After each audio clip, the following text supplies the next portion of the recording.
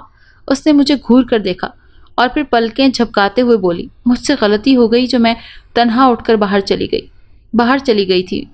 میرا منہ حیرت سے کھلا رہ گیا۔ میں کافی دیر سے جاگ رہا ہوں، تم ایک دفعہ بھی باہر نہیں گئی تھی۔ میں نے صرف تم کو چیخ مار کر بیدار ہوتے ہوئے دیکھا ہے۔ اب منہ کھلنے کی باری اس کی تھی۔ اس کے چہرے پر بے یقینی تھی۔ تو کیا میں صحن میں نہیں گئی تھی؟ ارے نہیں، میں نے تنگ آ کر کہا۔ مگر آپ کو یقین نہیں آیا؟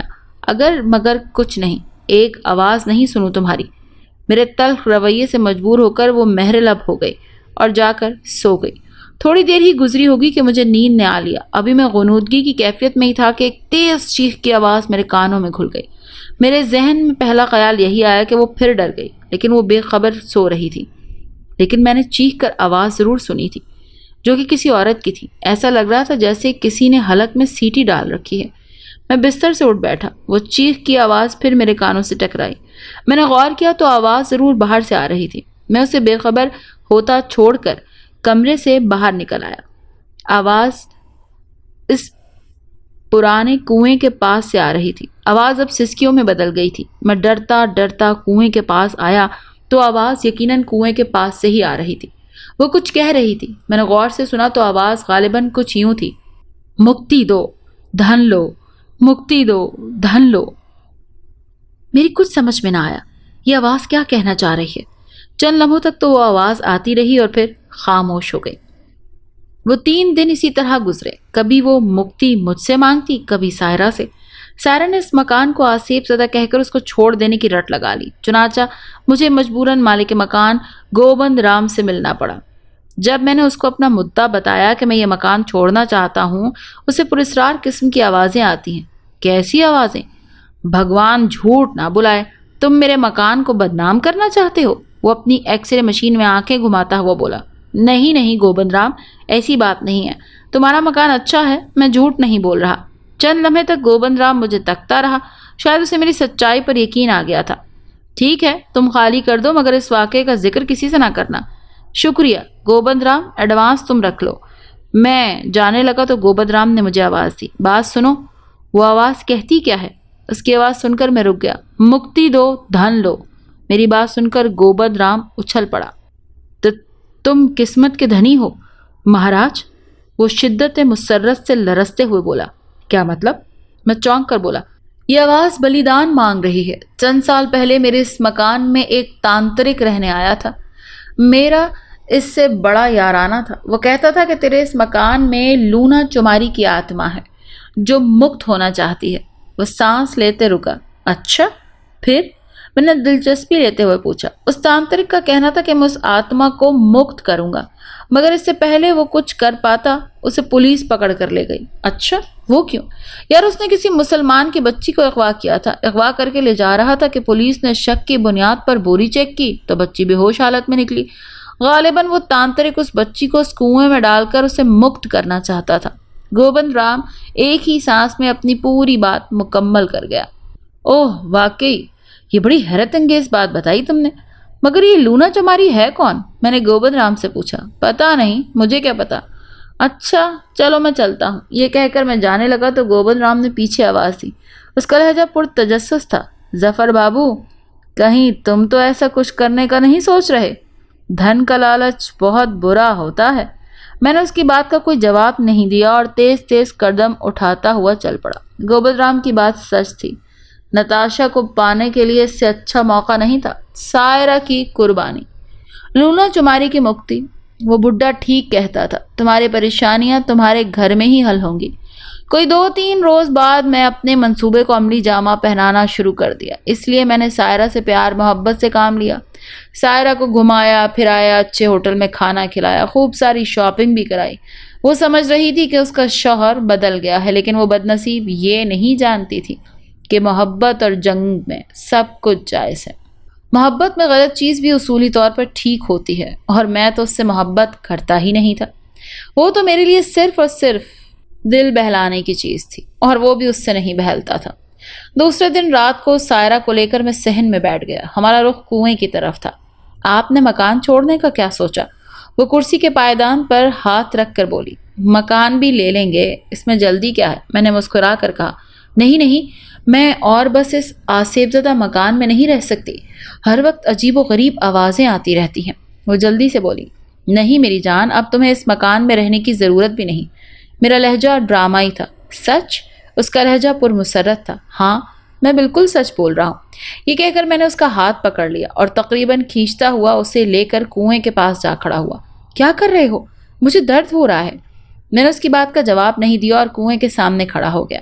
اب میں نے اس کی جانب دیکھا۔ مجھے وہ صرف ایسی مرغی نظر آ رہی تھی جو کہ چند لمحوں میں ذبح ہونے والی تھی۔ میرے ہونٹوں پر پراسرار مسکراہٹ دوڑ گئی۔ سائرہ، میں نے سرد لہجے میں اسے مخاطب کیا۔ وہ چونک کر مجھے دیکھنے لگی۔ اس کی نظریں سوالیاں تھیں۔ تم جاننا چاہتی تھی نا نتاشا کون ہے؟ میں نے چیخ کر اس کی طرف دیکھا۔ اس نے اس بات میں سر ہلایا۔ وہ میری محبت ہے، وہ میری جان ہے۔ ہماری محبت روحوں کے ملن کا نام ہے، تم جس سے میں نفرت کرتا ہوں۔ میں نے دیکھا کہ میری بات سن کر اس کا چہرہ دکھ اور کرب کی تصویر بن گیا اور اس کی آنکھیں بہنے لگیں، لیکن میں نے اس کے رونے کی پرواہ نہ کی اور میں بولتا رہا۔ تم صرف اور صرف میرے باپ کا وعدہ ہو۔ آج میں تمہیں آزاد کرتا ہوں۔ لونا چماری، تیری بلی حاضر ہے۔ مکت ہو جا، مکت ہو جا، مکت ہو جا۔ میری بیوی حاضر ہے، میں اس کی بلی دیتا ہوں۔ میں نے ہاتھ اٹھا کر کہا۔ اتنا سننا تھا کہ سائرہ بھاگی۔ ابھی وہ دروازے کی جانب ہی پہنچی تھی کہ فضا میں بلند ہو گئی۔ اس کی کربناک چیخیں پورے گھر میں گونج رہی تھی۔ کچھ ہی لمحوں میں سائرہ فضا میں تیرتی کنویں میں داخل ہو گئی۔ سائرہ کی موت کے بعد میں نے محلے میں یہ مشہور کر دیا کہ وہ کسی آشنا کے ساتھ فرار ہو گئی ہے۔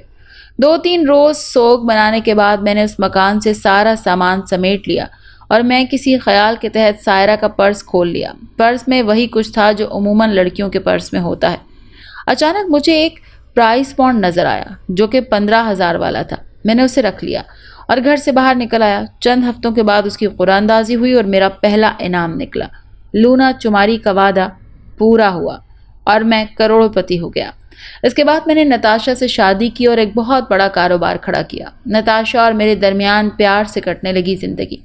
دیکھتے ہی دیکھتے 4 سال کا طویل عرصہ بیت گیا۔ میرے اور نتاشا کی محبت اور گہری ہو گئی۔ ہوٹل ہاسون کی میٹنگ نہ ہو سکی، لیکن میری ملاقات اس لڑکی سے ضرور ہوئی جسے غنڈے اٹھا کر لے گئے تھے۔ میں اس کے گھر کے پاس چھوڑ کر اپنے گھر کی راہ لی۔ آ گئے آپ؟ کمرے میں داخل ہوتے ہی نتاشا کی آواز میرے کانوں سے ٹکرائی جو کہ بیڈ پر لیٹی ہوئی تھی۔ ہاں جان، تھک گیا ہوں۔ جانے کا کوئی فائدہ بھی نہیں ہوا۔ کیوں؟ کیا ہوا؟ وہ بیڈ سے اٹھ کر کمر پر ہاتھ رکھتے ہوئے بولی۔ کچھ نہیں یار، کلائنٹ جا چکا تھا، گاڑی خراب ہو گئی تھی۔ اتنا کہہ کر میں واش روم میں گھس گیا۔ نہا دھو کر فریش ہونے کے بعد میں بیڈ پر آ بیٹھا اور ٹی وی آن کر دیا۔ ٹی وی پر انتہائی دلچسپ انگریزی فلم نشر ہو رہی تھی۔ نتاشا میرے ساتھ ہی لیٹی ہوئی تھی۔ کیا تم ہر وقت فلمیں دیکھتے رہتے ہو؟ وہ بیزاری سے بولی۔ تم جانتی ہو نتاشا، ایکشن فلمیں میری کمزوری ہیں۔ بالکل جانتی ہوں۔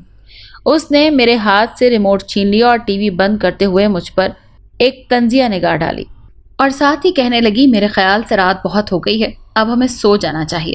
ایک دم سوتے میں وہ کہنے لگی کہ وہ آواز اس کی آواز میں کپ کپاہٹ تھی۔ سرشاری کی اس کیفیت میں نتاشا کا یوں پکارنا مجھے بہت عجیب لگا۔ بہت تیز آواز، اس نے مجھے پھر کہا۔ چنانچہ میں سنجیدہ ہو کر اس کی طرف دیکھنے لگا۔ کیا سن رہی ہو؟ کیسی آواز؟ میں نے بوکھلا کر پوچھا۔ تیز آواز، جیسے ریل کا انجن چلتے وقت ہوتا ہے۔ اس نے اپنی کنپٹیاں دونوں ہاتھوں سے تھام لی۔ اس کی اس طرح کرنے پر جیسے میں گھبرا گیا۔ چند لمحوں بعد اس نے کانوں سے ہاتھ ہٹائے اور میں خوفزدہ نظروں سے ادھر ادھر دیکھنے لگا۔ اچانک اس نے چھت کی طرف دیکھا۔ دوسرے ہی پل چھت میں شگاف ہوا۔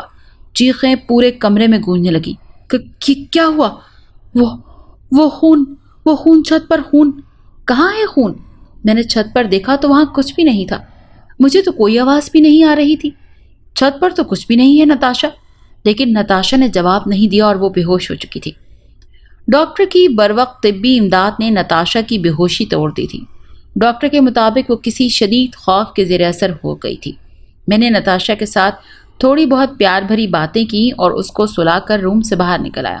ہو سکتا ہے نتاشا نے واقعی کچھ دیکھا ہو یا پھر کوئی نفسیاتی بیماری۔ بہرحال میری تو کچھ سمجھ نہیں آیا۔ آفس میں اسی ادھیڑ پن میں مبتلا رہا یہاں تک کہ لنچ کا وقت گزر گیا۔ لنچ میں ہمیشہ گرینڈ ہوٹل میں ہی کرتا تھا۔ گرینڈ ہوٹل ریسٹورنٹ اچھے لنچ اور ڈنر کے لیے بہت مشہور تھا۔ ریسٹورنٹ میں ایک بڑا سا ہال بھی تھا جہاں مختلف اوقات میں مختلف افکار اپنے اپنے کمالات کا مظاہرہ کرتے تھے۔ سارے ویٹر جانتے تھے کہ میں کیا کھاتا ہوں، چنانچہ میں اپنی ریزرو ٹیبل پر آ کر بیٹھ گیا۔ اچانک میری نظر ہال کے داخلی دروازے پر پڑی۔ مجھ سمیت ہال میں بیٹھا ہر شخص اندر آنے والے نوارد کو دیکھنے لگا۔ سبز رنگ کی سائن شلوار قمیض جس میں تھا جو اس پر بہت بھلا لگ رہا تھا، میک اپ سے طاری چہرہ۔ ہال میں موجود تمام خواتین پر بھاری تھا، ہونٹوں پر لپسٹک کی ہلکی سی تہ موجود تھی۔ وہ میری طرف دیکھ کر مسکرائی۔ واقعی بے حد جاندار اور حسین مسکراہٹ تھی۔ یہ وہی لڑکی تھی جسے میں نے کار میں لفٹ دی تھی۔ آپ کو یاد ہوگا کہ میں نے آپ کو ویرانے والی پوری کہانی بتائی تھی کہ کس طرح ویرانے میں ایک لڑکی مجھ سے لفٹ مانگ رہی تھی اور میں نے اسے گھر چھوڑا تھا۔ میں بھی جواباً مسکرا دیا۔ سیدھی میری طرف چلی آئی۔ السلام علیکم۔ وعلیکم السلام۔ جی وہ میں معذرت چاہتی ہوں اس رات میں آپ کا شکریہ ادا نہ کر سکی۔ اوہ کوئی بات نہیں، مجھے تو یاد بھی نہ تھا کہ آپ نے شکریہ کیا بھی ہے یا نہیں۔ لنچ میں کیا پسند کرتی ہیں آپ؟ میں مسکرایا۔ سوری، میں بن بلائے چلی آئی، تو اس کا مطلب یہ نہیں کہ میں مہمان بھی بن جاؤں آپ کی۔ وہ مسکرائی۔ یہ تو میری خوش نصیبی ہوگی۔ میں نے انکساری کا مظاہرہ کیا۔ سوری مسٹر ظفر علی خان، میں نے نام بتایا۔ ظفر صاحب، میں انوائٹ ہوں، پھر کل ہماری دعوت آپ کو قبول کرنی پڑے گی۔ ضرور، وائی ناٹ۔ میں کچھ کہنا چاہ رہا تھا کہ موبائل بجنے لگا۔ فون نتاشا کا تھا۔ مجھے ڈر لگ رہا ہے ظفر، ایسا لگ رہا ہے کہ کمرے میں کوئی ہے۔ فون ریسیو کرتے ہی نتاشا کی سہمی آواز میرے کانوں سے ٹکرائی۔ ریلیکس نتاشا، گھر میں نوکر وغیرہ ہیں تو ڈر کس بات کا؟ مجھے نہیں پتا، تم جلدی آؤ، میرے کانوں میں عجیب عجیب سی آوازیں سنائی دے رہی ہیں، تم جلدی گھر آؤ، ایسا لگ رہا ہے کوئی ہے کمرے میں۔ نتاشا نے اتنا کہا اور فون ڈسکنیکٹ کر دیا۔ میں اسے پکارتا ہی رہ گیا۔ فون جیب میں رکھتے وقت میں نے دیکھا کہ اس لڑکی کے ہونٹوں پر پراسرار سی مسکراہٹ تھی جسے میں کوئی نام نہ دے سکا۔ مجھے جانا ہوگا مس صوفیہ، سوری، میں دوبارہ آپ سے انشاءاللہ ضرور ملوں گا۔ No problem mister Zafar, go, don't waste your time. وہ مسکرائی۔ نہ جانے کیوں ایک بار پھر مجھے ایسا لگا جیسے میں اس کی مسکراہٹ کو جانتا ہوں، جیسے کہ کبھی یہ میری رفیق رہی ہو۔ گھر پہنچا تو کمرے کا نظارہ ہی عجیب تھا۔ نتاشا بیڈ کے ایک کونے میں اکھڑوں بیٹھی تھی۔ اس نے دونوں ہاتھوں سے اپنے کان دبائے ہوئے تھے۔ میں دھیرے سے چلتا ہوا اس کے نزدیک جا کر بیٹھ گیا۔ نتاشا، نتاشا، میں نے اس کے کاندھے پر ہاتھ رکھ کر کہا۔ میری آواز سن کر نتاشا نے سر اٹھایا۔ نتاشا کو دیکھ کر میں چونک اٹھا۔ اس کی آنکھیں خون کبوتر ہو رہی تھی۔ ان میں نہایت بیگانگی موجود تھی، بالکل ایسی جیسے کہ چوپایوں کی آنکھوں میں ہوتی ہے۔ کون ہے؟ کون ہے؟ تو وہ غرائی۔ کیا؟ میں حیرت میں پڑ گیا۔ دوسرا لہجہ میرے لیے مزید حیرتیں لے کر آیا۔ نتاشا نے ایک بھرپور ہاتھ میرے چہرے پر جڑ دیا۔ مجھے اندازہ نہیں تھا کہ اس میں اتنی طاقت ہے۔ میرا پورا منہ گھوم گیا۔ دوسرے لمحے اس نے اٹھ کر مجھے گریبان سے پکڑ کر کھڑا کر دیا۔ اس کی آنکھوں میں شدید وحشت اور دیوانگی تھی۔ سالے کتے بغیرت! وہ گالیاں دینے لگی۔ نتاشا، یہ کیا کہہ رہی ہو؟ میں چلایا، لیکن اس نے میری بالکل نہ سنی اور 5 منٹ میں ہی کسی کپڑے کی طرح مجھے دھو ڈالا۔ اسے قابو کرنے کے لیے مجھے نوکروں کو بلانا پڑا۔ عجیب ماحول تھا، جس سے میں اتنی محبت کرتا تھا آج اسی کے ہاتھوں پٹا تھا۔ میرا چہرہ زخمی اور لہو لہان تھا، جگہ جگہ خراشیں پڑ چکی تھی۔ نوکروں کے لیے وہ کوئی خبیث روح ثابت ہوئی تھی۔ نوکر خود بھی حیران تھے، ایک دھان پان سی لڑکی ان کے قابو میں نہیں آ رہی۔ نوکروں کو بھی اس نے بری طرح سے مارا کوٹا تھا۔ جب وہ کسی طرح قابو نہ آتی، مارفیا کا انجیکشن دے کر اس کو قابو کرنا پڑا۔ ڈاکٹروں کے مطابق وہ مینٹل ڈس آرڈر کی بیماری کا شکار تھی، جس میں مریض کو آوازیں وغیرہ سنائی پڑتی ہیں۔ پھر وہ مارکوٹ سے لے کر اپنی یادداشت بھول جانے اور قتل جیسے فعل تک جا سکتا ہے۔ 2-3 گھنٹے کے بعد نتاشا کو ہوش آیا تو وہ بالکل نارمل تھی۔ اس نے اپنے آپ کو اسپتال پا کر اور میرے چہرے کو خراشوں اور زخموں سے لتھڑا ہوا دیکھ کر حیرت کا اظہار کیا اور پوچھا تو میں نے کہا، جناب کی مہربانی ہے، سوال ہی پیدا نہیں ہوتا میں تم پر ہاتھ اٹھاؤں۔ وہ شدید حیرت کے اظہار کے طور پر بولی تھی۔